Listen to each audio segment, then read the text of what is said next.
I would like to invite Chris here with the perfect training.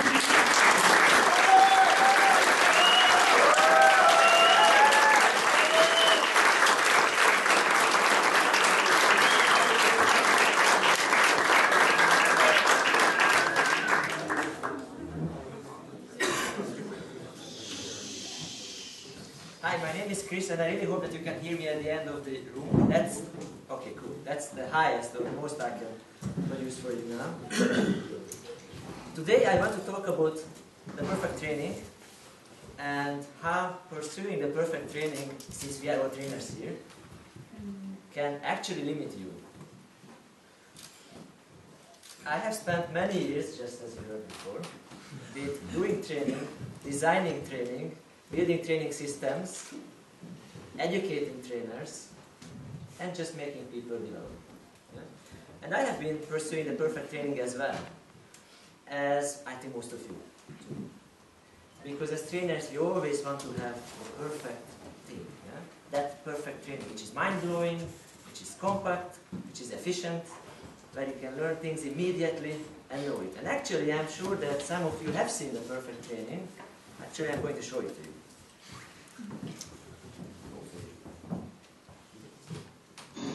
Can you fly that thing?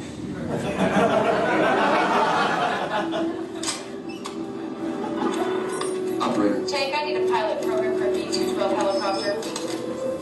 Hurry.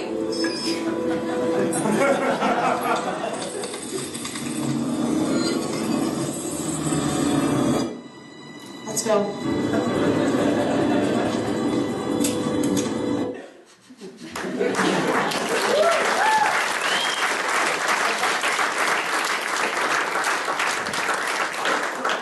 True story.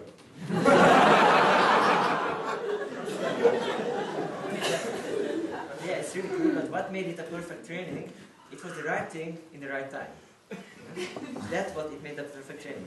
And actually, I had the perfect training moment a couple of weeks ago. What happened is that I used to work for a company. I spent my last 3 years working as a professional trainer, and now I'm looking for a job. So when you look for a job, what you do, you go to LinkedIn and you update your profile. So I said, okay, I have to do that. And for that, I wanted to create a picture which tells me that, okay, hire me, because I'm a good trainer here. Small problem, I don't really know Photoshop. Okay, I don't really know how to use it. So I needed a training on using Photoshop. Now, what do you do when you want to use Photoshop today and you need a very fast training? Okay. So. Well, first of all, you go to Google and then you type in that I want a Photoshop training. And after that, you find a YouTube site where you just see a movie about how to make Photoshop, how to use Photoshop itself, and I can show you the result. So you see, it happened. And I could do that. And I really had a perfect training moment because I got the right thing in the right time. And I started to think that, okay, so actually perfect training does work, but was this really the perfect training? Would have it worked for anybody else? So why did it work for me, in fact? And if I think about it, there are 4 factors why actually this thing had worked. Number one, I had a clear goal in mind. I needed a picture. And for that I needed to use Photoshop. Yeah? Number 2, actually I know how to manipulate pictures because one of my hobby and passion is photography, and I do black and white photographs, and I do develop them manually. So I know quite a lot of photography manipulation. I just needed to know which button does it in Photoshop. Okay? And number 3, I had YouTube and I had internet connection at home, so I got it. And number 4, I could immediately use it, that information, and even now I could make another picture in Photoshop. So that was for me the perfect training. Now let's try to, because Photoshop is kind of a hard skill, so what does happen if we translated it to soft skill training? Actually what happened is that I was working on a training for our company. We had to educate managers to be better time managers, yeah? Because we know that they have problems with time managers. So we had a very clear goal. Okay, they are bad in time management, they need to improve in time management. do they have background knowledge in time management? Yes, they knew what they're stuck in actually, and they also knew it. They were pretty much disorganized. They never had schedules. They never made any kind of list of what they needed to do then. And could they put this into use? Yes, we designed the training in a way that from tomorrow you can use your new time management skills. So actually we gave them templates for minutes and templates for schedules for the days and templates for all the other things. Did this work? Absolutely not. And why is that? My experience with working with training these days is actually training has a very low efficiency. Even though when we try to do the perfect training, when it comes to soft skills, this is very difficult to make an impact in real life. Yet, we always try to do training in the classroom. And I started to read about why does it work in this way and what other options we have. And I met, during my readings, a name of a very famous woman. Her name is Sari van Pooyen. She's a Dutch researcher at one of the Dutch universities. She does this research about being, how to develop people and how to build efficient organizations. And she says with her team that actually don't do training, because training is not useful at all. They did a study with leaders in leadership education, and then they asked leaders, where did you learn all those skills, what you know, what you use today? None of them mentioned training. Quite interesting. But they mentioned other things. So they collected a list of 8 items, what they call learning events. And here's the first 4. I'm going to show the other 4 just in a second. What are these learning events? Number 1 learning event where those managers learn and develop their soft skills is something that we call mission impossible. Okay, this is something, it's a situation you are put into which you just can't solve and you are doomed to fail. Because you don't have resources, you don't have money, you don't have people. Yeah, this pretty much describes most of the things that you do with us and in other organizations. You have to do something amazing, something cool from nothing, yeah? With no support, with no resources. How can you do that? Now, if you complete Mission Impossible, then you learn. And actually that defines a learning event. What is a learning event?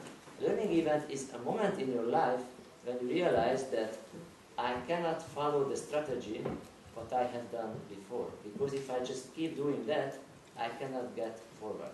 I have to change. Okay? What change means? I have to learn something. New skill.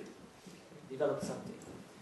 Another learning event is failing at an obstacle. For example, somebody was really waiting for a promotion and he did not get it. For example, somebody was running for a president position and he did not get it. For example, somebody was in the board and has been kicked out. It's a tremendous learning opportunity.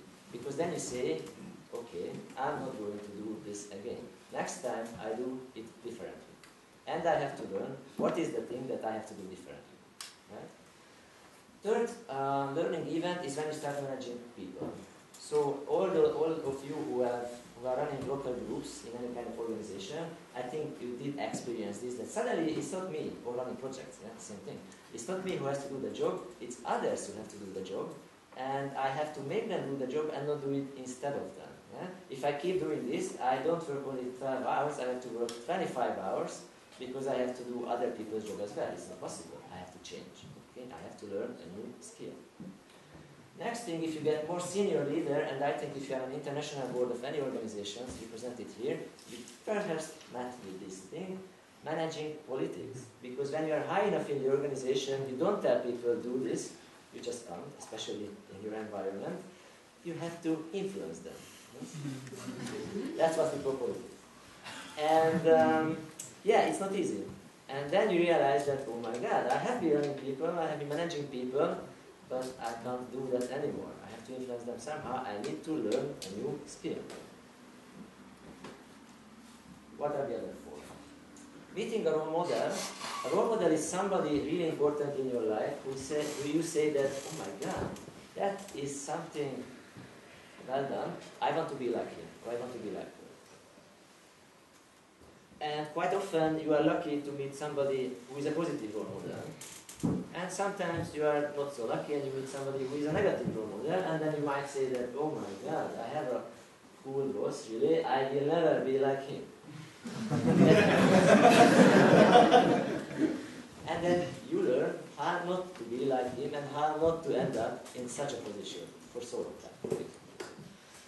And then there are two other things which we call personal traumas, and by trauma it's not necessarily negative things, but something which has a big impact in your life. Very interesting, these studies show that what has a really big impact in your life, your first child born, changes your life entirely.